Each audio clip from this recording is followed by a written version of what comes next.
terus sini. Terus sini. Terus. Nah, tetap. Tarik pada sini. Bismillahirrahmanirrahim.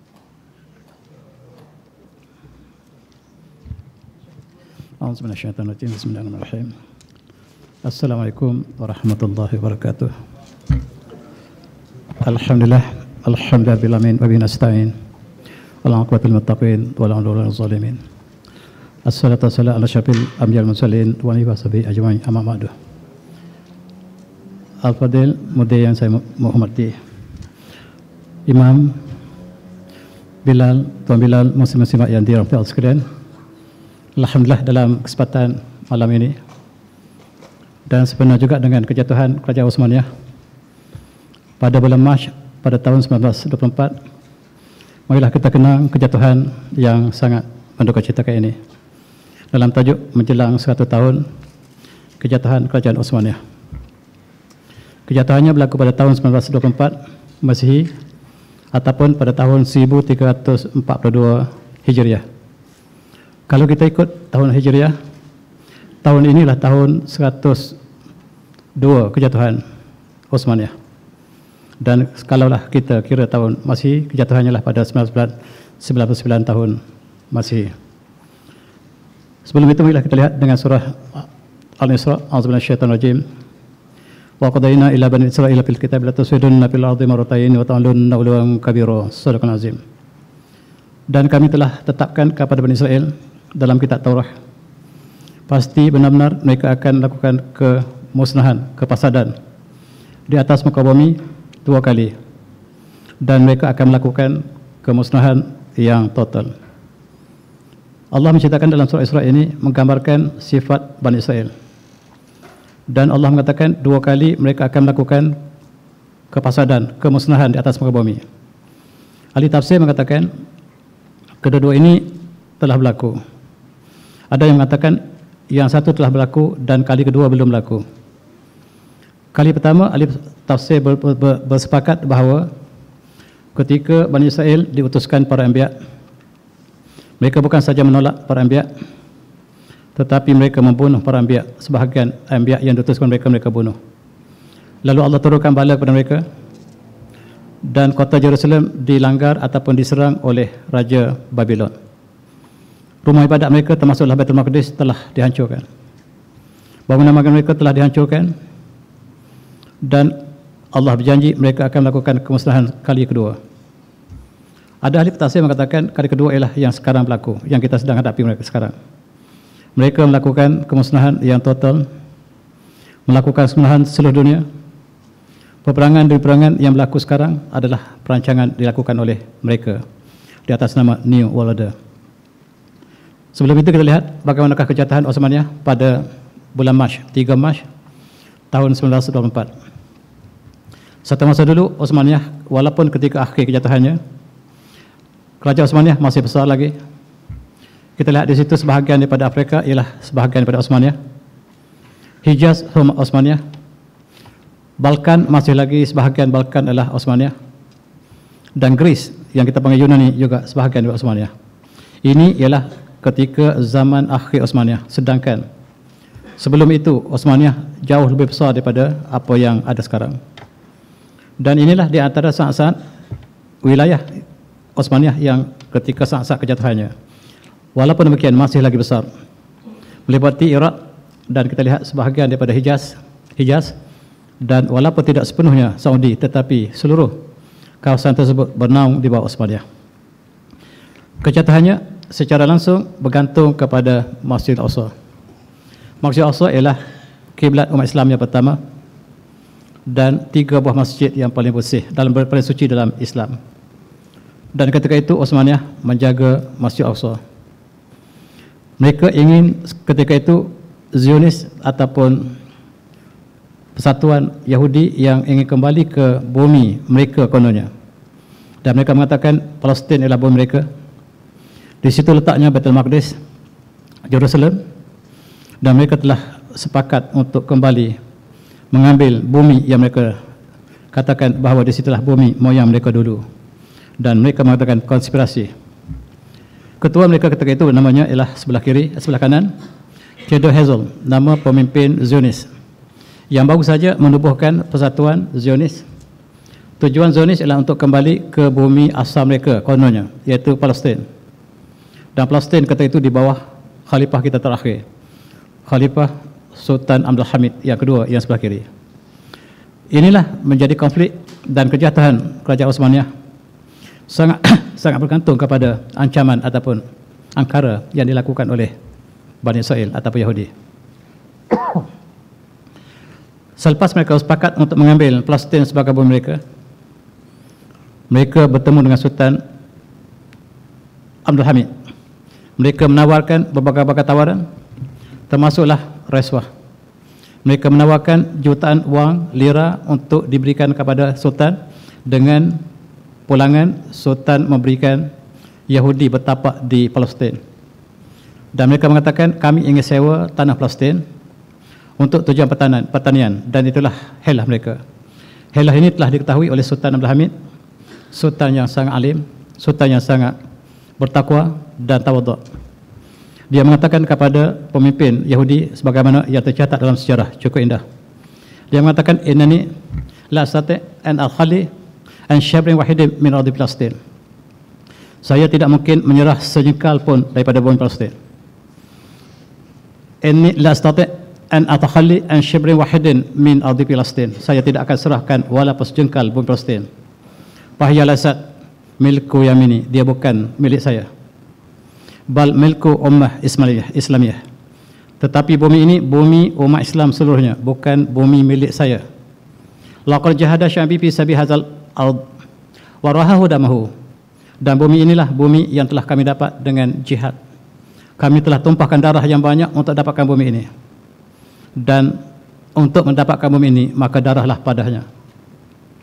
Sekiranya Yahudi ingin mengambil tanah Palestin ini, maka darahlah padanya, sebab kami telah tumpahkan darah yang banyak untuk mendapatkan bumi Palestin ini. Dan inilah menyebabkan mereka sangat marah. Sultan ditawarkan dengan uang yang berganda-ganda, tetapi Sultan mengatakan itu bukan amanah yang dia hadapi terhadap tanah Palestin. Tanah Palestin tidak akan tukar dengan apa sekalipun, dan darahlah sebagai ganti kepada Palestin. Dalam satu sepenuh lain, kata-kata khalifah kita yang sangat-sangat tawaduk ini, sangat-sangat alim, dia mengatakan, idza muzziqat daulah khilafah yawman fa innahum yastati' adzanika ay ya'khudhu Palestin bila samain.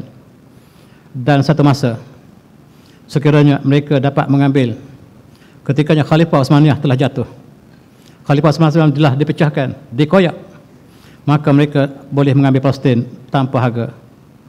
Imma wa ana hayyun fa inna as-sakin fi badani lahwanu alayya min an ara Palestin an butrat min daulah khilafah wa hadza amru la yakun. Dan selagi saya hidup, pisau yang dibelah perut saya, badan saya, itu lebih mudah, lebih ringan pada saya daripada saya serahkan Palestin untuk Yahudi. Dan saya tidak mungkin akan menyerahnya, sehinggalah khalifah bumi ini telah diambil oleh mereka. Dan inilah la astati' al-muwafaqah an tashrih ajsadina wa nu'ala qaid hayat. Tak mungkin mereka dapat membelah badan ketika kami masih hidup. Maksudnya Palestin tidak akan diserah. Yahudi telah mengetahui bahawa selagi Sultan ini masih hidup, Palestin tidak boleh dirampas untuk dijadikan bumi Yahudi, bumi Bani Israel, yang mereka kemudiannya mendapat bumi ini selepas Sultan ini telah jatuh. Inilah yang kita lihat, Sultan yang sangat adil. Kalau orang mengatakan bahawa kerajaan yang datang selepasnya ingin menjatuhkan kerajaan ini kerana zalim, tidak benar. Sebab inilah di antara Sultan yang sangat-sangat warak, sangat bertakwa, dan dia menghabiskan malamnya sepanjang malam dengan solat tahajud. Dan kita lihat khalifah yang begini tawaduk, beribadah, disebut oleh mereka yang datang kemudian sebagai raja yang zalim. Tidak benar sama sekali. Mari kita betulkan sejarah kita. Dan dia telah mengeluarkan firman. Firman ini dikeluarkan di atas titah diraja, sebab dia telah mengetahui bahawa Yahudi telah mula masuk ke Palestin dengan pertolongan British dan Amerika, Perancis telah mula membawa orang Yahudi daripada negara untuk masuk Palestin, dan segera surat ini ditulis oleh Sultan Abdul Hamid bahawa selepas ini tidak benar lagi orang Yahudi masuk ke Palestin. Surat ini ialah firman. Firman ialah bahasa Turki. Yang kita ambil sekarang firman Allah, maksudnya titah. Firman ialah bahasa Turki. Dan inilah yang kemudiannya menimbulkan kemarahan yang sangat berat daripada Yahudi. Dan mereka merancang untuk menghancurkan Islam. Yahudi merancang untuk menjatuhkan Osmaniyah. Maka mereka rancang Perang Dunia Pertama. Perang Dunia Pertama dirancang untuk hancurkan Islam. Maksudnya hancurkan Osmaniyah. Seluruh Eropah berpadu membentuk satu paduan yang sangat kental yang mereka sebut sebagai pasukan berikat, dan mereka bersatu untuk menghancurkan Osmaniyah. Satu-satunya negara Islam yang bertahan ketika itu adalah Khalifah Osmaniyah, dan kita bernaung di bawah Osmaniyah. Apabila mereka sudah bersatu untuk menghancurkan Osmaniyah, tiba-tiba Jerman berpihak pada Islam. Jerman satu-satunya negara bukan Islam yang berpihak pada Islam. Itu sebabnya ahli sejarah Malaysia sangat benci pada Jerman, sebab mereka membaca sejarah British. Jerman ialah musuh pada British, dan Jermanlah satu-satu negara yang memberi pertolongan pada Islam untuk menentang tentera Ahzab moden yang dipimpin oleh British, Perancis dan lain-lain. Dan mari kita betulkan sejarah kita. Di Jerman kita lihat ramai umat Islam yang berada di Jerman. Di Jerman ada pasukan infanteri yang dianggotai oleh seluruh umat Islam. Ini ialah pasukan Jerman yang dalam Perang Dunia Pertama yang bersama dengan Islam, mereka bersolat sebelum berperang. Itu sebab orang Malaysia sangat benci pada Jerman. Sebab Jerman bersolat, mereka bersujud. Ini gambar Jerman bersolat. Inggeris lawan mereka, tentera Ahzab yang British, Perancis. Ketika itu di tanah Melayu, tentera Melayu yang bersama dengan British, mereka minum arak malam peperangan. Malam peperangan, tentera Ahzab moden yang dipimpin oleh British mengajak minum arak kepada tenteranya. Sedangkan Jerman, malam peperangan mereka bersujud. Ini gambar tentera Jerman yang bersujud. Berbeza sama sekali. Oleh sebab itu, di tanah Melayu kita, pasukan tentera Melayu telah ditubuhkan oleh British, yang tugasnya adalah untuk menghapuskan musuh kita, iaitu menghapuskan Islam. Sebab musuh kita ketika itu, kata British, ialah Osmaniyah. Moyang kita bekerja untuk menghancurkan Islam. Mari kita kenal adik-adik. Moyang kita yang ketiga, keempat dulu bekerja untuk British di Singapura dan bersedia untuk menentang Islam. Sebab musuh ketika itu ialah Islam. Orang Melayu kita tidak faham, barangkali moyang kita tak faham. Mereka berjuang di sebelah pihak musuh Allah. Cukup malang dalam sejarah kita, kita tidak mengenali yang mana benar, yang mana palsu. Ketika itu tidak ada perhubungan berita yang jelas, tetapi berita hanyalah sama lambat untuk dapat sampai pada kita, sehingga kita bersama dengan musuh Allah. Tanah Melayu terkenal, Singapura terkenal menentang Islam. Tentera kita bersedia untuk mati, biar putih tulang jangan putih mata, untuk menentang Islam, menentang Osmaniyah. Dan sejarah barangkali tidak ditulis negara kita. Cukup malang moyang kita bersama dengan musuh Allah. Mari kita ambil sempadan, mari kita ambil intibat dalam perjuangan ini, supaya kita kenal di manakah musuh kita, siapakah kawan kita. Dalam konteks Perang Dunia Pertama, Jerman ialah kawan kongsi ataupun berpakat ataupun pakatan dengan Islam. Satu-satunya negara Eropah yang menolong Islam ialah Jerman. Itu sebab sejarah di Malaysia sangat buruk tentang Jerman. Dalam filem Hollywood, Jerman digambarkan sangat jahat. Digambarkan Hitler membunuh 1 juta orang Yahudi.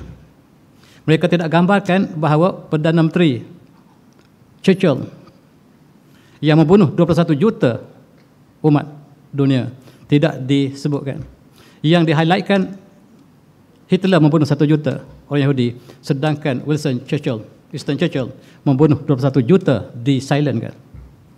Kita tidak melihat sejarah dalam bentuk yang benar. Sejarah kita masih lagi belum merdeka. Negara sudah merdeka, sejarah belum merdeka. Kita lihat berapa syahadunya. Tentera Jerman bersolat bersama dengan tentera Osmaniyah. dan tentera British minum arak. Dan dalam sejarah negara kita, minum arak dengan tentera menjadi satu sinonim. Sehingga tahun 80-an di mes tentera kita masih minum arak. Iaitu warisan daripada British. Sedangkan tentera Jerman bersolat, itu beza antara kita dengan mereka. Sama dalam peperangan moden sekarang, tentera Rusia bersujud, bersolat tahajud, tentera Amerika, Ukraine minum arak malam peperangan. Dan sejarah Jerman diulang oleh Rusia hari ini. Itu sebab berita yang sampai ke negara kita, berita yang palsu. Yang kita terima kebanyakan berita palsu sejak dulu sampai sekarang. Dan malam ini kita bebaskan diri kita daripada sejarah yang palsu. Inilah Sultan.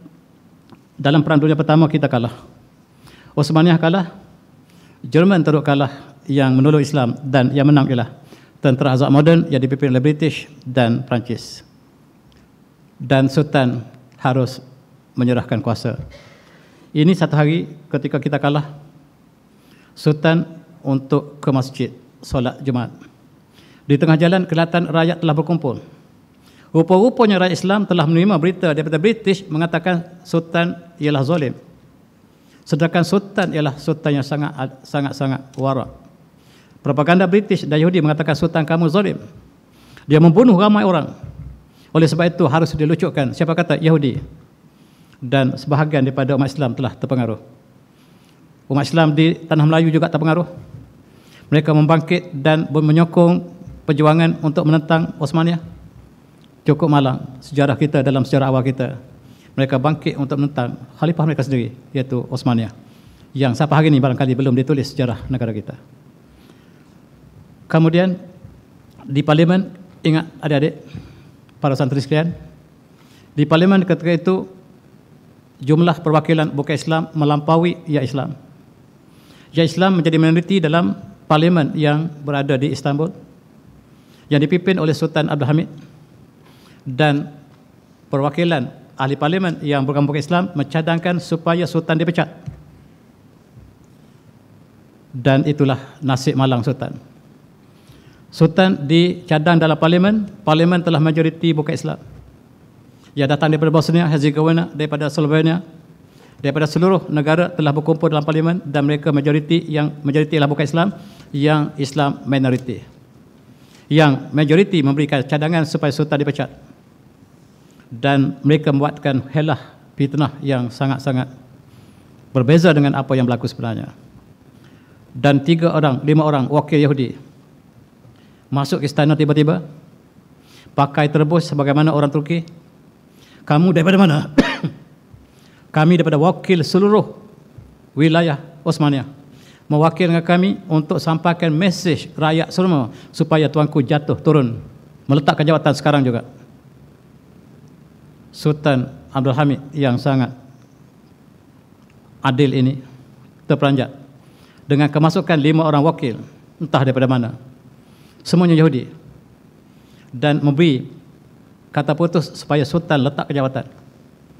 Dan jatuhnya Sultan kita pada hari ini, pada bulan Mac tahun 1994, menandakan umat Islam tidak ada khalifah lagi. Ini khalifah kita terakhir. Khalifah ini kita berisi sejak pada zaman Rasulullah. Selepas baginda Rasulullah, Islam diwakili oleh Khalifah Rasyidin. Selepas Khalifah Rasyidin diwakili oleh Kerajaan Umayyah, Kerajaan Abbasiyah, kemudian Kerajaan Umayyah kembali, kemudian Kerajaan Osmaniyah. Selepas jatuhnya Osmaniyah, maka sanad Khalifah daripada Rasulullah telah berakhir. Berakhir pada tahun 1994, dan cukup malang inilah suasana yang cukup menjadi hati.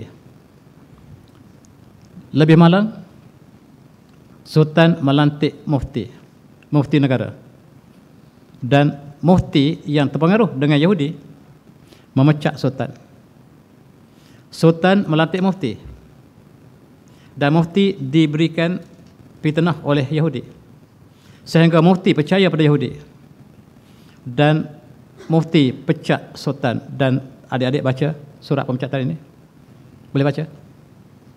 Iza qama imam muslimin Zaid fajalna dinahu at-tay wa akhrajal masail masyari'ah al-muhimmah min kutub syariah wa jamul kutub amazkurah wa tazwir wa israf min baitil mal wa tifaq hilaf masughat asyariyah wa qatala wa habasa wa taghrib arabah bila sababin ila akhiri. Ada seorang raja. Raja ini sangat zalim. Raja ini membazirkan harta negara, menangkap orang tanpa sebab, membunuh sebahagian rakyatnya, melakukan pembaziran yang tidak dapat dibendung lagi, dan dia memenjarakan orang tanpa sebab. Maka fahal yajibu ala ahli hal wal aqd wa awliyatul umur an yuridu ala Zaid az-Mazkur tanazul min khilafah wa sultanah. Apakah tidak lagi layak sultan demikian itu dipecat? Sekiranya sultan itu bernama Zaid, Zaid harus dipecat, kata mufti. Dan dengan surat ini maka terpecatlah khalifah kita, dan dengan surat ini kita tidak ada khalifah sampai hari ini. Dengan surat ini kita tidak ada khalifah sampai hari ini. Sudah 100 tahun kita hidup tanpa pemimpin. Kita hidup tanpa ada khalifah. Khalifah kita terakhir ialah Sultan Abdul Hamid yang kedua. Dan itu sejarah malang umat Islam. Sampai hari ini kita tidak ada pelindung sama sekali. Dan selepas itu seluruh negara Islam terjajah. Seluruh negara terjajah. Termasuklah negara kita terjajah apabila jatuhnya Utsmaniyah. Dan sekiranya Utsmaniyah tidak jatuh, negara kita tidak mungkin, tidak semudah itu untuk dijajah oleh British. British menjajah Melaya selepas jatuhnya Utsmaniyah. Dan kita lihat Algeria, Mesir, dan seluruh Libya, Iran, seluruh jatuh serentak apabila jatuhnya Utsmaniyah.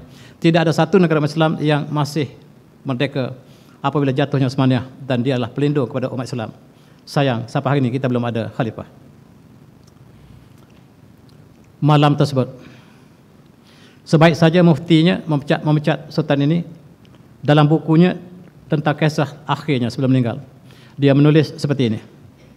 Ini tulisan Sultan Abdul Hamid malam terakhir sebelum dia diambil daripada istananya dan dihalau keluar daripada istana. Dia kata, la ilallah qad fafani qabla ayuni hazal ayam. Saya merasakan alangkah indah sekiranya Allah mewafatkan saya sebelum saya dapat menyaksikan hari yang cukup derita ini.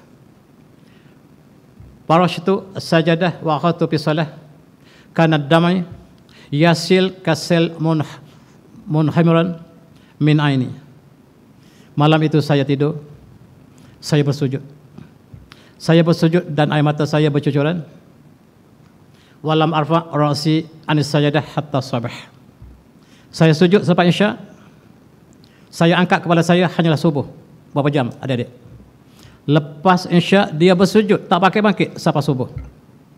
Ini raja yang dikatakan zalim oleh mereka yang datang untuk menghancurkan kerajaan Islam ini. Dia seorang raja yang sangat-sangat alim dan penuh dengan ulama di sekitarnya, tetapi sayang ketua ulamanya dipengaruhi oleh Yahudi. Ya Rabbi, ifsis daulati min syarril mujrimin, laisa min ghaika asuka bik, dan tidak ada orang lain, tidak lain yang aku serahkan diriku padamu. Ya Allah, jauhlah negaraku ini daripada angkara orang yang berdosa. Ya Rabb, la tarani kawaris al-ukhra anta wahduka alladhi tastati' al-qas ad-din Islam al-mubin an yaqra ala jadil kufrah. Hanya dikau ya Allah, janganlah dikau perlihatkan lagi bala yang datang selepas ini, dan hanya dikau ya Allah aku serahkan segala urusanku untuk menyelamatkan Islam di atas tangan mereka yang telah dipengaruhi oleh orang kafir ini. Dan itulah keluhan yang disebut oleh khalifah terakhir. Tara ajzambin iktarabtuhu wa kam nahnu muzibun. Alangkah aku berdosa ya Allah, apakah dosa yang aku lakukan sehinggalah negaraku dirobek ketika aku hidup. Dan inilah sejarah malang umat Islam. Hari ini 3 Mac 1924, maka jatuhlah negara umat Islam yang terbina sejak Rasulullah berakhir di Istanbul. Lepas itu kita tidak ada lagi negara Islam sampai hari ini. Yang ada ialah negara umat Islam. Negara Islam sudah tidak ada lagi. Yang ada Indonesia adalah negara umat Islam. Malaysia adalah negara umat Islam. Malaysia bukan negara Islam. Malaysia negara umat Islam. Kalau negara Islam tidak ada riba. Tidak ada riba, tidak ada arak, tidak ada judi. Malaysia ada semua. Menghasilkan kita bukan negara Islam. Kita negara umat Islam. Berbeza sama sekali negara umat Islam dan negara Islam berbeza sama sekali. Hampir tidak ada contoh hari ini negara Islam. Arab Saudi adalah negara umat Islam dan tidak disediakan sebagai negara Islam, dan itulah yang kita saksikan dengan kejatuhan. Kenapakah jatuh kerajaan ini? Karena British bersama dengan kucu-kucunya datang ke negara kita, datang ke Mesir, datang ke Syria, mengatakan, kamu tahu tak, kamu dijajah oleh Osmaniyah. Kamu tahu tak, kamu dijajah oleh Osmaniyah. Orang Singapura terpengaruhi. Mereka bangkit dengan apa yang mereka sebut islah. Al-islah ini ialah antara tujuanlah untuk menjatuhkan kerajaan Osmaniyah. Dan mereka juga mengatakan perkara yang sama di Mesir, sehingga orang Mesir bangkit untuk menentang khalifah mereka sendiri. Di Syria juga mereka menghasut supaya menghancurkan khalifah mereka sendiri, dan inilah yang berlaku. Adik-adik, marilah kita ingat satu peristiwa yang besar. Di Mekah ketika itu dilantik oleh Osmaniyah Gubernur Mekah yang menjalan urusan bagi pihak Osmaniyah. Osmaniyah melantik seorang keturunan yang sangat baik, keturunan Rasulullah, bernama Syarif Hussein, supaya menjadi penguasa Mekah bagi pihak Osmaniyah. Dan alangkah malang, Syarif Hussein juga termasuk fitnah yang ditaburkan oleh Yahudi. Yahudi datang kepada Syarif Hussein, iaitu Gubernur Mekah, wa tuan Syekh, tuan ialah orang yang sangat mulia, keturunan Rasulullah. Apakah ada lagi orang yang lebih mulia pada tuan Syekh? Sedangkan khalifah umat Islam hari ini ialah orang Turki, orang bukan bangsa Arab. Dan apakah tuan tidak dengar bahawa al-khalifah fi Quraisy, sepatutnya dalam sabda Rasulullah bahawa al-imamah ataupun khilafah mesti berada di tangan Quraisy. Kami lihat, kata Yahudi, tuanlah orang Quraisy, tuan orang mulia. Kalau tuan ingin menjatuhkan kerajaan Osmaniyah, kami sanggup membantu tuan. Kata Syarif Hussein, kenapa saya tidak terfikir sebelum ini? Kenapa saya terfikir saya bangsa Quraisy? Saya keturunan Rasulullah. Kenapa saya tidak menjadi khalifah Islam? Kenapa orang Turki jadi khalifah? Sepatutnya orang Arab, Quraisy, menjadi khalifah. Dan jarum Yahudi telah masuk ke dalam hati jiwa Syarif Hussein, iaitu Gubernur Mekah yang dilatih oleh Osmaniyah. Maka British menghantar wakil mereka bernama McMahon.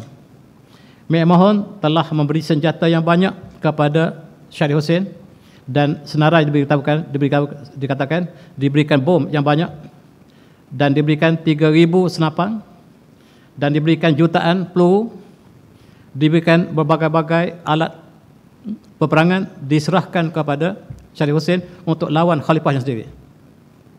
Dan Syarif Hussein telah memanggil British untuk melawan ataupun menentang Osmaniyah. Ketika itu sisa-sisa Osmaniyah masih ada. British kata, kalau kami bom Mekah boleh tak? Boleh, silakan. Asalkan Osmaniyah jatuh di bumi ini. Maka pada tahun 19 bom Mekah, dibom sekeliling Mekah. Siapa bom? British. Bom Mekah bersama dengan Syarif Hussein, iaitu Gubernur Mekah yang telah belot. Gubernur Mekah yang telah belot bersama dengan British telah bom Mekah untuk melemahkan Osmaniyah yang masih ada. Dan adik-adik, dalam sejarah kita ada sebuah kota di Mekah bernama Kota Ajyad. Kota Ajyad inilah kota pertahanan Osmaniyah yang masih ada. Kota ini dibom habis-habisan supaya Osmaniyah jatuh oleh British. Syarif Hussein tidak ada senjata, tetapi British lah yang menghancurkan Kaabah. Kaabah tidak dihancurkan, tetapi seluruh dikeliling Kaabah dihancurkan oleh British dengan persetujuan daripada keturunan Rasulullah, iaitu Syarif Hussein. Maka Mekah telah jatuh ke tangan British. Kemudian di Madinah, senjata dibekalkan untuk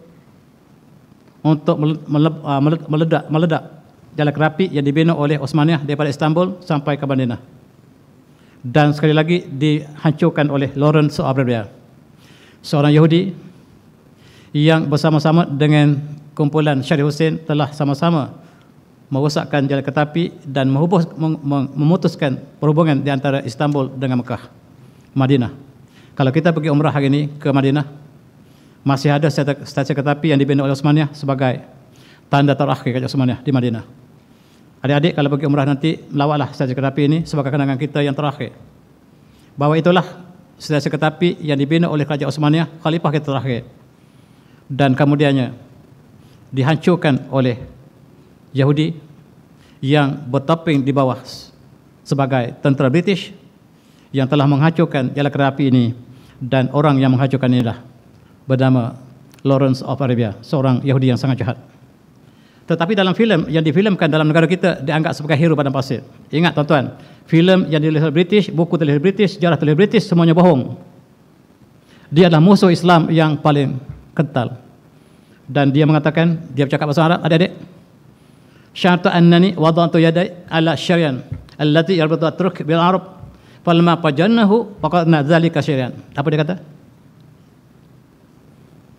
Saya telah putuskan tali nadi umat Islam. Kereta api ini adalah salur nadi umat Islam, dan saya putuskan, maka umat Islam akan mati tak lama lagi. Sebab khalifah daripada Istanbul dengan Madinah telah terputus. Umat Islam akan mati tak lama lagi sebab saya telah putuskan tali nadi mereka. Kata Lawrence of Arabia yang sangat jahat. Ini Yahudi yang berpura-pura menjadi tentera British yang menghancurkan Islam di bumi Haramain. Adik-adik, tiba-tiba sampailah masa mereka untuk merampas Masjid Nabawi. Ini Masjid Nabawi kita yang lama. British telah masuk dalam masjid kita dan menawan masjid kita. Ini gambar mereka menawan Masjid Nabawi. Siapa yang menawan? Lawrence of Arabia. Ingat nama ini, nama yang sangat jahat. Lawrence of Arabia yang telah menawan Masjid Nabawi. Ketika itu tentera yang terakhir Osmaniyah masih berkampung dalam Masjid Nabawi. Ketua mereka bernama Fakhruddin Basha. Ini namanya. Dan dia diamanahkan untuk menjaga Masjid Nabawi hidup atau mati. Dan ketika itu Inggris telah melengkongi Masjid Nabawi kita dengan persetujuan Syarif Hussein tadi. Syarif Hussein membenarkan British menawan Masjid Nabawi. Sangat malang. Syarif Hussein hanyalah dapat kuasa, apa saja yang berlaku kepada masjid, dua masjid tak kisah lagi, asalkan dia dapat kuasa. Masjid kita dikepung oleh British dan tentera kita terakhir sedang berjuang. Akhirnya dikepung, senjata kehabisan peluru, makanan telah habis, tentera Islam bercadang untuk menyerah diri. Kata ketua panglima perang kita, demi Allah saya tidak akan serah diri. Biarlah diri saya berkecai, saya tak akan serahkan Masjid Nabawi, saya tak serahkan kubur Nabawi, kubur Rasulullah yang saya sedang jaga sekarang. Tapi tuan-tuan, tenteranya belot. Ini pemenangan terakhir dia memberi ucapan, saya tidak akan serah, sebab inilah Masjid Nabawi dan kubur makam Rasulullah berada di sini, saya tidak akan serah kepada Yahudi selama-lamanya. Dan tenteranya telah belot. Tuan Syekh, Tuan Panglima, kita tidak ada kekuatan untuk menentang British. Lebih baik kita serah. Demi Allah saya tak akan serah. Kamu nak serah pada British silakan, saya tidak akan serah walaupun saya berjuang seorang diri. Ini dikenal sebagai harimau padang pasir. Ingat, harimau padang pasir ialah Fakhruddin Pasha, iaitu ketua panglima kita terakhir di Madinah. Apabila dia tidak ingin menyerah diri, maka tenteranya sendiri menangkapnya. Tengok pengkhianat dalam perjuangan. Tentera sendiri yang menangkap dan diserah kepada British. British membawa ke Mesir, masuk mahkamah, dijatuhkan hukuman mati. Dan itulah nasib kepada panglima kita. Barangkali adik tak pernah dengar harimau padang pasir. Inilah harimau padang pasir yang kita kenal malam ini, yang berjuang untuk pertahankan Masjid Nabawi sampai darah terakhir. Dan akhirnya kita jatuh. Masjid Nabawi telah jatuh, Masjidil Haram telah jatuh. Jatuh kepada siapa? Pada British. British menguasai, dan pada tahun tersebut haji tidak boleh dilakukan. Pada tahun tersebut tentera Syarif Hussein memegang sendapang yang diberikan oleh British untuk menjaga jemaah haji yang sedang ingin ke Arafah, dan seolah-olah dinafikan hak untuk menunaikan haji pada tahun tersebut. Cukup malang. Inilah suasana yang cukup menyayat hati. Detik-detik kejatuhan Masjid Nabawi di tangan British, dan akhirnya kita kalah. Kita serahkan Masjid Nabawi kepada British. British menguasai Masjid Nabawi. British menguasai Masjidil Haram, tetapi di belakangnya lah Syarif Hussein. Syarif Hussein bersama British menguasai Masjid Nabawi dan Masjidil Haram. Dan sekarang apabila telah tamat peperangan Osmaniyah telah jatuh, Syarif Hussein berkata pada British, sekarang Osmaniyah telah jatuh, lantik saya menjadi khalifah. Nanti dulu, kata British. Nanti dulu tuan, jangan bergesa-gesa untuk kami lantik tuan-tuan. Sebelum kami lantik, tuan serah Palestin pada kami. Palestin bukan bumi saya. Tak jadi masalah sama ada bumi tuan atau tidak. Tuan tulis surat bahawa saya serahkan Palestin kepada British dan Yahudi. Selesai. Demi Allah, saya tidak akan serahkan kepada Yahudi bumi Palestin sebab bukan bumi saya. Sekarang tuan akan dilantik menjadi khalifah, bermaksud tuan menguasai seluruh kawasan tersebut. Demi Allah, saya tak akan serahkan. Kalau tak diserahkan, tuan akan ditangkap. British tangkap dia, dihalau keluar daripada Mekah, dan dia mati dalam buangan di Pulau Cyprus. Ini mereka yang bekerjasama dengan musuh Allah. Ingat adik-adik, jangan sekali-kali kita bekerjasama dengan musuh Allah, sebab nasibnya telah dialami oleh Syarif Hussein, orang yang sangat mulia, ketua habaib. Kalau Malaysia ni ada habaib ramai-ramai, di sini ketua habaib. Ketua habaib lah yang bersama dengan British. Dia mati dalam buangan, mati dengan terhina. Tetapi British untuk mengambil hati keluarga Syarif, dia ambil anaknya letak di Jordan, dan Raja Jordan ialah cucu kepada Syarif Hussein, yang masih jadi Raja Jordan sekarang ialah keturunan daripada Syarif Hussein. Dan itulah sebagai sumbangsih ataupun sagu hati British apabila telah menghalau Syarif Hussein dan beri pada anaknya untuk menjadi raja di Jordan, seorang untuk jadi raja di Iraq, kemudian yang berada di Iraq dia jatuhkan, tetapi di Jordan masih kekal sampai hari ini. Raja Jordan adalah keturunan daripada Syarif Hussein. Adik-adik, kenapakah Yahudi dan British tidak berikan khalifah kepada Syarif Hussein? Sebab mereka ada calon yang lebih baik. Calon itu ialah keluarga mereka, iaitu yang akhirnya menjadi Sultan Abdul Aziz. Yang menjadi Sultan Abdul Aziz ini yang telah lama tinggal di Najat, yang menguasai satu kawasan yang kecil di Najat. Dia telah bekerjasama dengan Yahudi dan British. Kalaulah Syarif Hussein bekerja dengan British tetapi Yahudi sebenarnya, sekarang Sultan Abdul Aziz bekerjasama dengan British dan Yahudi secara jelas. Asalkan dia dapat jadi raja, maka dia sanggup menerima segala syarat yang diberikan oleh Yahudi dan Nasara. Adik-adik, mula-mula sekali untuk menjadi ketua menggantikan Syarif Hussein, British mengatakan tuan harus menerima penasihat British. Ini penasihat British yang diberikan kepada Sultan Abdul Aziz, namanya Shakespeare. Shakespeare dilantik menjadi penasihat kepada Abdul Aziz, yang kemudiannya menjadi Sultan Abdul Aziz, yang kemudiannya menjadi raja pertama Arab Saudi. Dibina oleh Yahudi dan Nasara. Di belakangnya Shakespeare, di belakangnya Lawrence Arabia dan lain-lain. Di belakangnya ialah Perry Cox, seorang Yahudi yang sangat jahat, namanya Perry Cox, yang telah berjanji kepada Abdul Aziz, tuanlah yang kami akan lantik menjadi menggantikan Syarif Hussein. Tuan jangan bimbang. Sekiranya tuan mengikut kami, kami akan beri anda menjadi raja di menggantikan Syarif Hussein. Kalau begitu, saya sanggup. Pertama, saya berikan anda gaji daripada wang British untuk menghancurkan Osmaniyah Sakibaki di Arab Saudi. Dan Sakibaki di Arab Saudi itu ialah daripada Ar-Rashid. Keluarga Ar-Rashid ialah keluarga terakhir Osmaniyah yang masih bertapak di Saudi ataupun di Semenanjung Arab. Maka dengan wang yang diberikan oleh Yahudi dan British, Abdul Aziz dan penasihatnya Shakespeare telah memerangi Sakibaki Osmaniyah di Semenanjung Arab. Akhirnya dia mengalahkan, dan dihantar seorang Yahudi yang sangat jahat bernama Perry Cox. Dengar, ada ingat nama ini? Perry Cox. Di sejarah negara kita tak sebut ini, sebab tak bimbang, takut diketahui kejahatan mereka yang bersama dengan Yahudi ini. Perry Cox telah berjanji dengan Abdul Aziz, saya akan jadikan kamu sultan dengan syarat kamu serahkan Palestin pada kami. Apakah kamu serah Palestin pada kami? Palestin bukan bumi saya. Sama seperti disebut oleh Syarif Hussein, Palestin bukan bumi saya. Tak perlu Palestin bumi kamu, asalkan kamu akui bahawa Palestin diserahkan kepada Yahudi. Selesai. Dan tulis surat sikit. Abdul Aziz ambil pensil, dia tulis surat di atas tangannya. ana Sultan Abdul Aziz Ibn Ar-Rahman Ali Saud la min indi min i'ta' Palestin lil yahud aurihim ila hatta yasihu sah. Apa dia maksud dia?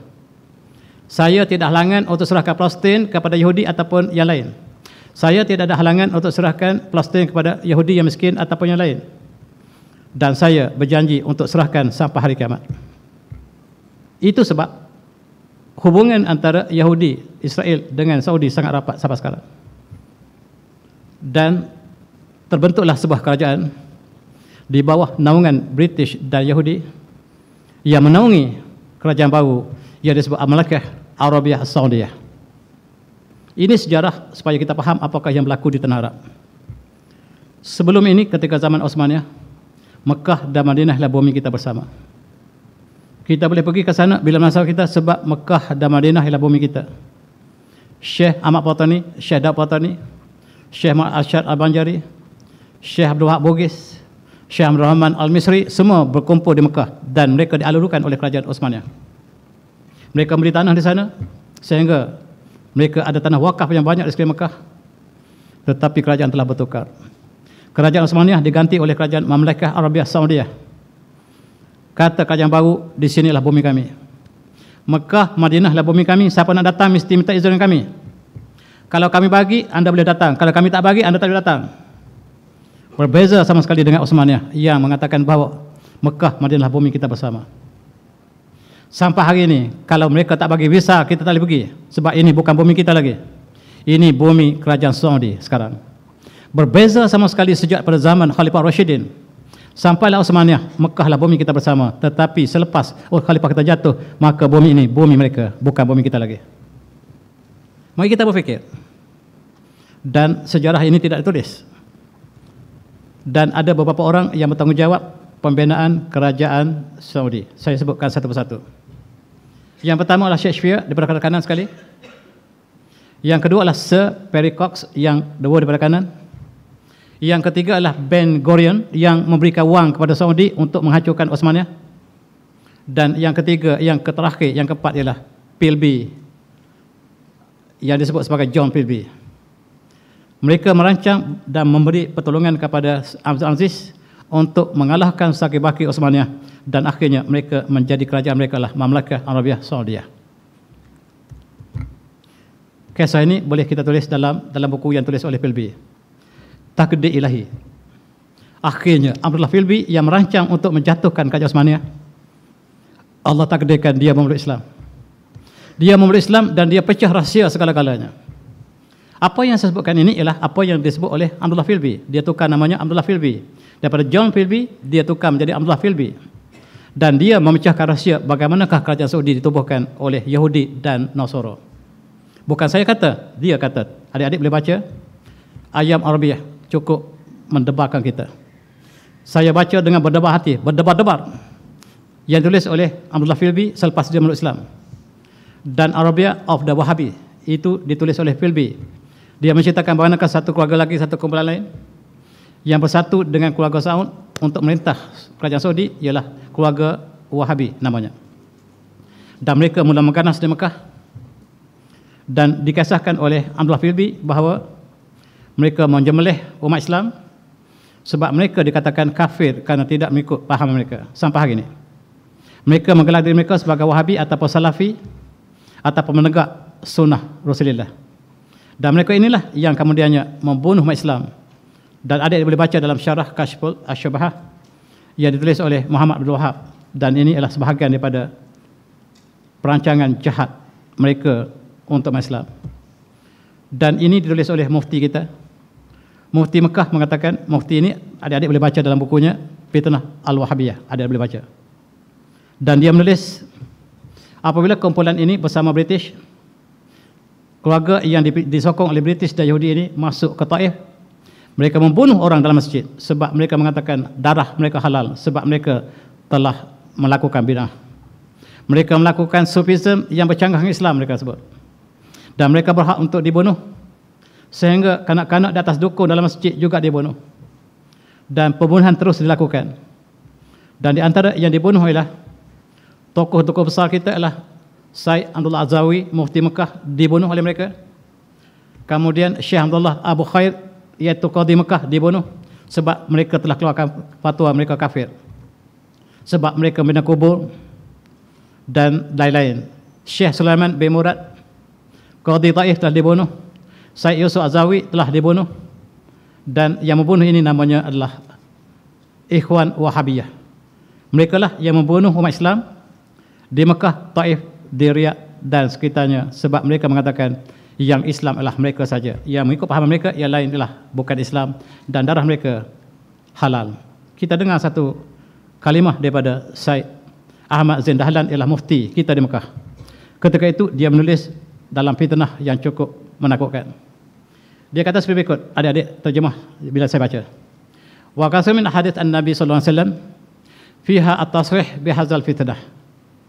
Qala sallallahu alaihi wasallam yakhruju unas min qabli masyriq yaqul Quran la yujazu tarakihim yarkun min ad-din kama yamruqu as-sahm min ar-ramiyah simahum at-tahliq. Apa dia? Rasulullah telah menyebut tentang kumpulan ini. Kumpulan Wahabi ini disebut Rasulullah dalam satu hadis. Kata mufti kita dan ahli baca fitnah al-Wahabiyah, satu masa akan keluar dari kalangan manusia daripada sebelah timur. Mereka membaca Al-Quran dengan cantik, tetapi tidak sampai ke dalam kalbu mereka. Mereka keluar daripada agama seperti keluarnya anak panah daripada busuknya. Tanda mereka ialah mereka bercukur. Dan orang Wahabi, simbol mereka bercukur. Siapa hari ini? Yang simbol Wahabi ialah bercukur. Dan Rasulullah sebut simbol mereka adalah bercukur. Simahum at-tahliq. Dan mereka ada pakaian yang tutup kepala, bukan serban, tapi mereka tutup seperti kain orang perempuan pakai di Kelantan. Itu pakaian mereka. Dan di bawahnya mereka bercukur.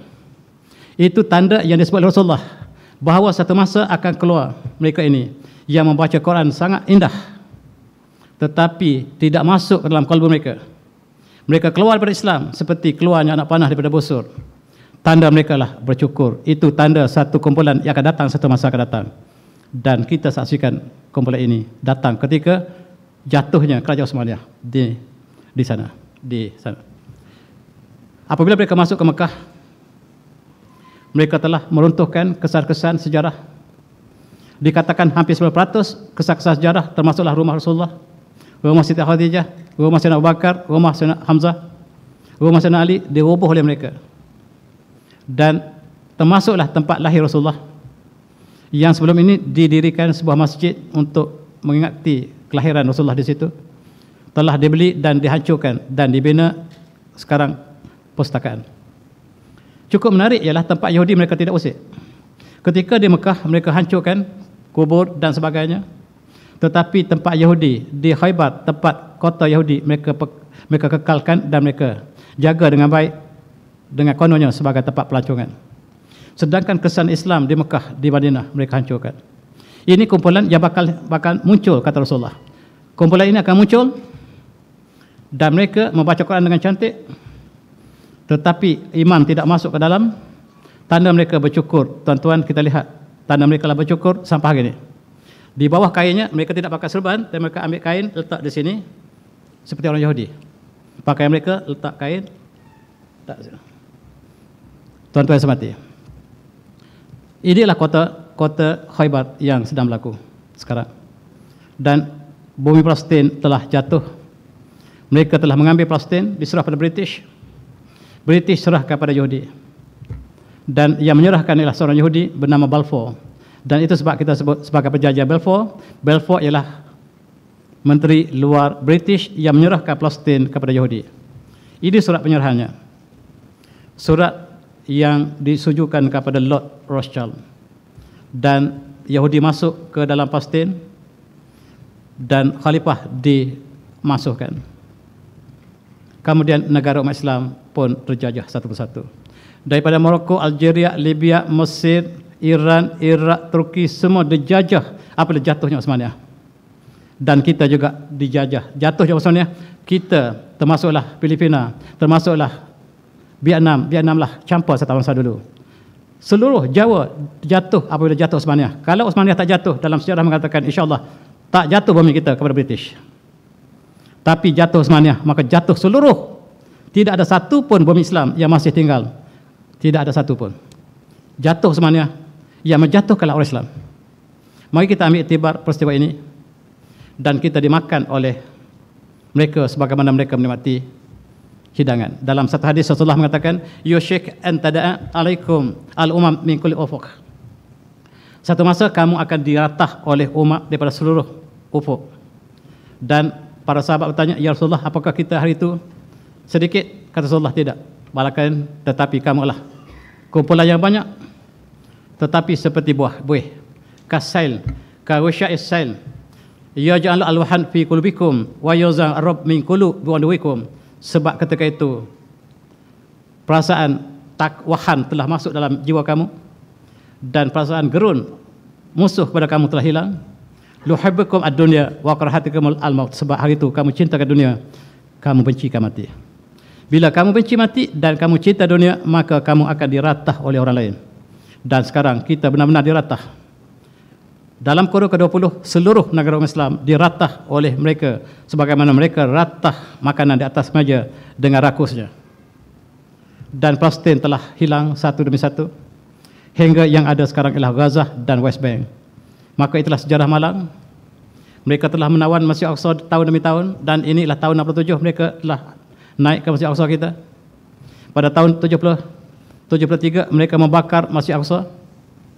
Dan inilah Perdana Menteri Yahudi yang sangat jahat, namanya Golda Meir. Dan dia mengatakan apabila dia membakar Masjid Al-Aqsa, dia buat ucapan dalam bahasa Arab. Kalau kita umat Islam tak tahu bahasa Arab, malu tuan-tuan. Kita masih baca Al-Quran dengan terjemahan, malu.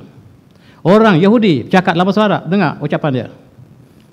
Golda Meir bercakap dalam bahasa Arab, iddama akhran al-Quds lam anam tailat al-layl wa tawakkatu anna al-arab sa'ti nazihin min kal harbin wa sabin nahwa Israel.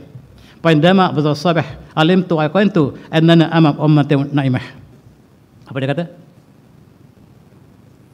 Bila saya bakar Masjid Al-Aqsa, malam itu saya tidak dapat tidur. Saya jangka esok orang Islam akan datang menghancurkan Israel sebab kami adalah negara kecil dikelilingi negara Islam.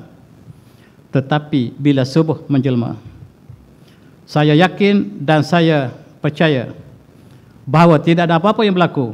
Bila kita bakar Masjid Al-Aqsa, tak ada apa yang berlaku. Percayalah, kita sedang berada di depan umat yang sedang tidur. Kita boleh lakukan apa saja. Mereka tidur dan mereka berdoa ramai-ramai di Malaysia. Dia sebut di Malaysia berdoa ramai-ramai. Sila doa. Dan bila kita bakar, tak ada siapa yang menolong Masjid Al-Aqsa. Yang berjuang ialah kumpulan yang kecil. Ini kumpulan yang berjuang. Orang Malaysia hanya doa panjang-panjang, tak datang seorang pun. Indonesia tak datang seorang pun. Orang Pakistan tak datang seorang pun. Dan yang berjuang pertahankan Masjid Al-Aqsa ialah kumpulan ini. Kumpulan pemuda yang masih tegas dengan perjuangan mereka. Dalam satu hadis Rasulullah berpesan, dalam diriwayatkan oleh Imam Ahmad, iza pada al-syam fala kharafikum walan tadru tabatan min ummati mansurin la yadhurhum man khadarhum hatta takmusah atau kama qala. Apabila penduduk Syam telah rusak, maka tidak ada kebaikan di sisi kamu.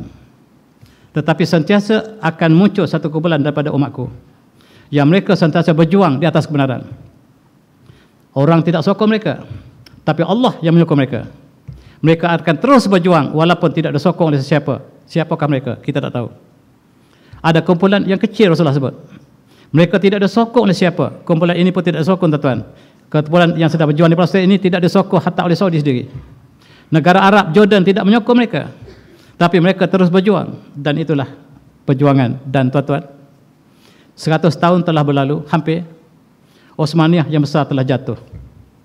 Dalam perjanjian tersebut, mereka telah mengadakan satu perjanjian disebut sebagai perjanjian Lausanne yang menyerahkan bumi Osmaniyah kepada orang lain, kepada musuh kita, kepada British, kepada Perancis, dan kita hanya tinggal sebuah kuasa yang kecil. Inilah nama Turki sekarang, ialah sisa-sisa Osmaniyah yang masih ada. Dalam perjanjian ini, Osmaniyah dihancurkan, diserahkan kepada seluruh tentera Azad, termasuk Yahudi, dan yang tinggallah yang kita sebut sebagai Republik Turki sekarang, itulah yang tinggal kesan-kesan terakhir daripada Osmaniyah. Dan mereka telah ubah daripada Islam menjadi secularism. Perjanjian ini ditandatangani pada tahun 1923. Tahun ini cukup 100 tahun. Dalam perjanjian ini, negara-negara yang asalnya daripada Osmaniyah diserahkan kepada orang lain. Khususnya Osmaniyah yang dekat ini bernama Greece sekarang, Yunani, diserah kepada Yunani. Asalnya Osmaniyah. Pulau-pulau yang berada di tepi Turki diserah kepada Greece. Sedangkan Greece ialah bumi Osmaniyah, tetapi apabila kita kalah diserah pada orang lain. Sekarang 100 tahun telah cukup. Maka perjanjian ini telah terbatal. Kalau Turki ingin mengambil tanahnya, boleh tahu ini. Apakah tuan-tuan jangkakan mereka akan serah kembali pada Turki? Pada Osmaniyah? Tidak mungkin. Dan pada 3 Mac jatuhlah kerajaan Osmaniyah di tangan Mustafa Kemal Atatürk. Atatürk memulakan dasar la kalimah, asal kalimah la din fi siyasah. Agama dan politik tidak boleh dicantum lagi. Mereka ataupun dialah memulakan idea politik dan agama tidak boleh dicantum lagi. Sedangkan Osmaniyah, agama dan politik datang bersekali dalam satu wajah yang sama. Inilah keburukan dilakukan oleh musuh Allah ini, Mustafa Kemal Atatürk, yang seorang Yahudi asalnya, yang ditolong oleh umat Islam untuk selamatkan daripada Spanyol yang disembelih oleh Padang Isabel, dan datuk moyanglah Yahudi. Dan dialah merosakkan Islam daripada segala sendinya. Dosa terhadap umat Islam cukup banyak di sini yang sangat tak sanggup saya membaca satu persatu. Dia menghancurkan segala sendi Islam, menghukum siapa yang menghafal Quran, dan tidak boleh ada Quran di Turki. Siapa yang baca Quran akan dihukum mati. Ini ialah beberapa orang hafiz. Hafiz terakhir Turki. Kerana dia hafiz, dia membaca 30 juzuk dan dia hafal, dia dihukum mati. Membaca Al-Quran, dihukum mati. Ini ialah 5 orang terakhir yang dihukum mati kerana menghafal Quran. Dilakukan oleh Mustafa Kemal Atatürk. Sangat jahat. Dan apabila jatuhnya kerajaan Osmaniyah kita, maka segala apa yang dilakukan sebelum ini telah berakhir. Mereka lah mula-mula sekali mengadakan pesta Ratu Cantik Dunia. Siapa lakukan? Turki. Ini Ratu Cantik yang pertama. Kemudian dibawa ke Amerika, dibawa ke Eropah. Eropah tiru daripada umat Islam, Ratu Cantik, sebagai simbol penentangan pada Islam. Kalau sebuah negara menganjurkan Ratu Cantik, maksudnya negara itu menentang Islam. Dan itulah sejarah yang malang umat Islam. Tuan-tuan boleh membaca sejarah yang benar ditulis oleh ulama mereka. Antaranya ditulis oleh Qadir Masir Oulu. Dan jangan baca buku sejarah ditulis oleh British, sebab British membawa naratif yang berbeza dengan kebenaran yang sebenarnya. Maka marilah kita ingat kembali sejarah malang umat Islam. Dan ini gambar terakhir apabila jatuhnya Osmaniyah, tentera Osmaniyah sangat sedih. Mereka termenung, dan tahun ini 2023 maka perjanjian Lausanne telah berhenti, telah tamat. Dan sekarang apakah Erdogan akan mengambil buminya yang diambil oleh tentera Azad? Bumi Palestin, bumi Osman ialah sampai ke Balkan. Bosnia Herzegovina itu asalnya daripada kerajaan Osmaniyah, tetapi telah kalah tahun demi tahun, dan tempat yang terakhir sebelum kejatuhan Osmaniyah ialah kawasan yang lebih kecil daripada apa yang ada pada asalnya. Kata Erdogan, mula-mula sekali tahun ini, bulan Mac ini, kami akan ambil pulau-pulau kami yang diambil oleh Greece. Greece itu bumi kami, tetapi sekurang-kurangnya pulau yang duduk dekat dengan Turki kami akan ambil kembali. Perang akan meletus. Seperti Malaysia dengan Singapura. Greece itu kepunyaan Turki asalnya. Pulau itu diberikan kepada Greece. Singapura asalnya daripada Malaysia. Dan kita bergaduh batu putih. Itulah ibarat yang berlaku kepada Turki sekarang. Sama seperti kita hadapi. Tuan-tuan, apabila kita lihat tentera NATO, tentera Eropah telah meletakkan tentera mereka di Pulau Greece. Maksudnya mereka sedang merancang untuk berperang dengan Turki. Britain mengatakan kami bersama dengan Greece untuk menentang Turki. Kami akan bersama dengan Cyprus dan untuk menentang Turki. Dan Turki mengatakan, kalaulah kami kembali kepada kawasan kami yang kecil pun, kami masih luas. Sebab Iraq masih bumi Osmaniyah. Iraq masih bumi Osmaniyah, Mosul masih bumi Osmaniyah, Halib ataupun Halab masih lagi bumi Osmaniyah, Homs masih lagi bumi Osmaniyah. Apakah mereka bersedia untuk menyerahkan kepada Turki moden tanah-tanah yang telah diambil oleh negara lain? Tidak mungkin. Sekiranya itu berlaku, peperangan sedang menjelma. Dan dijangkakan Turki dengan Greece sedang diambang peperangan. Disebabkan perjanjian telah selesai dan Turki berhak mengambil semula seluruh kawasan yang pernah diambil oleh perjanjian Lausanne dan harus dikembali pada Turki pada tahun ini. Mari kita lihat apa yang berlaku Turki. Sekarang untuk masuk ke Laut Hitam, tempat peperangan berlaku, melalui selat berporos yang ada di tepi Istanbul. Tetapi Turki tidak dapat mengawal selat ini sepenuhnya. Turki bercadang untuk membina satu terusan lain yang menjadikan Istanbul sebagai pulau. Sekarang, bermula tahun ini atau depan, Turki mengatakan kami akan membina satu terusan baru. Terusan ini dipunyai oleh Turki sepenuhnya dan tentulah akan mendapat bantahan pada dunia. Dan Turki benar-benar berada di ambang peperangan. Kenapakah demikian? Sebab Turki selepas perjanjian Lausanne menemui minyak yang banyak di Laut Hitam yang belum terusik sebelum ini. Yang ditemui, yang diisytiharkan oleh Turki, yang ditemui reserve sebanyak 320 bilion cubic meters yang sudah ada di sini, yang bakal menjadikan Turki sebagai pengeluar minyak yang besar penting di kawasan ini. Ini lagilah menyebabkan kawasan ini kawasan yang tidak aman sama sekali. Inilah kapal pencarian minyak yang telah diedarkan, yang dihantar oleh Turki untuk gali minyak di kawasan yang dimasukkan tadi. Dan inilah gambar satellite yang dirancang untuk membina terusan ialah di kawasan Eropah, kawasan Turki Eropah, yang menyebabkan Istanbul bakal menjadi pulau. Sebagaimana mereka merancang untuk membina terusan di Segeting Kera, menyebabkan tanah Melayu akan menjadi pulau. Singapura akan hilang kepentingan sebagai pelabuhan sekiranya digali terusan di Segeting Kera, dan sekarang mereka merancang untuk menggali terusan di kawasan Eropah di barat Istanbul. Apa yang berlaku sekarang sangat-sangat sensitif. Peperangan di Ukraine, Rusia dengan Ukraine belum selesai. Bukan peperangan antara Rusia dengan Ukraine, tetapi Rusia dengan seluruh NATO, seluruh dunia menentang Rusia. Rusia disokong oleh China dan India, termasuk Korea Utara, dan sekarang Turki telah menunjukkan sifat mereka beralih daripada NATO ke Rusia, walaupun Turki adalah negara NATO. Ini semua adalah kompleks yang sangat tidak mudah diselesaikan. Lebih lagi apabila Sweden meminta untuk masuk dalam NATO, ditentang oleh Rusia dan Turki, seolah-olah Turki dan Rusia dalam satu pihak yang sama. Akibatnya, apakah masuk Sweden, Finland untuk dijadikan sebagai negara NATO? Sebab apabila mereka gagal, rupa-rupanya Amerika NATO kalah di Ukraine. 700 mayat tentera dihantar oleh Rusia. Ini tentera kamu ambil balik mayat. Terperanjat Amerika. Dan mereka terpaksa menggunakan bangsa bersatu untuk menyekat peperangan ini. Sebenarnya mereka rancang untuk mengambil Rusia. Tiba-tiba terbalik. Mereka minta supaya G20 menggesa supaya Rusia tarik balik tentera mereka. Sedangkan asalnya mereka ingin menjajah Rusia. Sekarang mereka telah gagal di Ukraine. Mereka ingin membina satu lagi peperangan di Sweden, Finland, dan ditentang oleh Turki. Dan akibatnya berkonfliklah di antara Turki dengan NATO, sedangkan Turki lah sebuah negara NATO. Akibatnya mereka tunjukkan dengan pembakaran Al-Quran di Sweden kerana protes kepada Turki.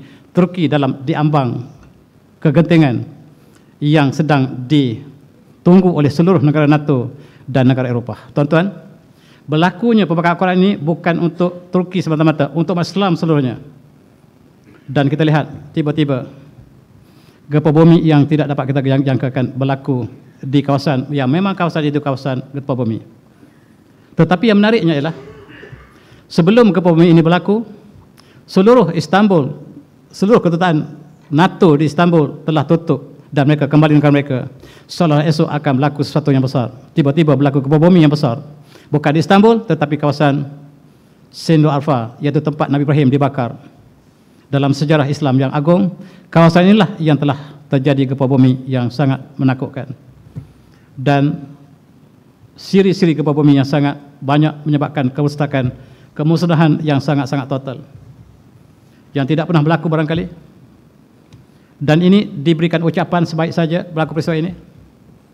Timbalan Presiden Turki mengatakan, kenapakah sebelum berlakunya peristiwa gempa bumi, negara-negara NATO dan Eropah telah menutup kedutaan mereka, seolah mereka sudah mengetahui peristiwa yang akan berlaku.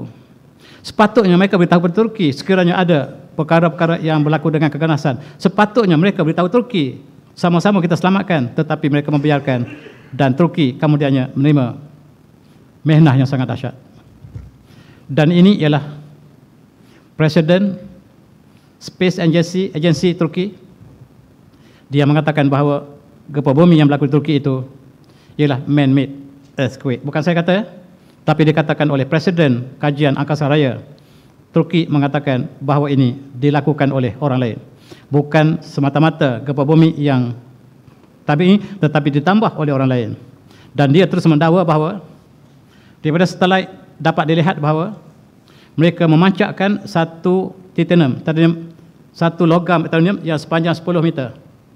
Dipancapkan, dibawa daripada langit, dipancapkan di bawah tempat gempa bumi berlaku, masuk sejauh 5 km ke bawah, letupan yang besar berlaku, dan dakwaan dilakukan oleh Presiden mereka mengatakan bahawa ada angkara daripada langit yang memancapkan besi, bukan besi, titanium yang sangat radioaktif, menyebabkan ledakan di bawah, menyebabkan bangunan jatuh straight ke bawah.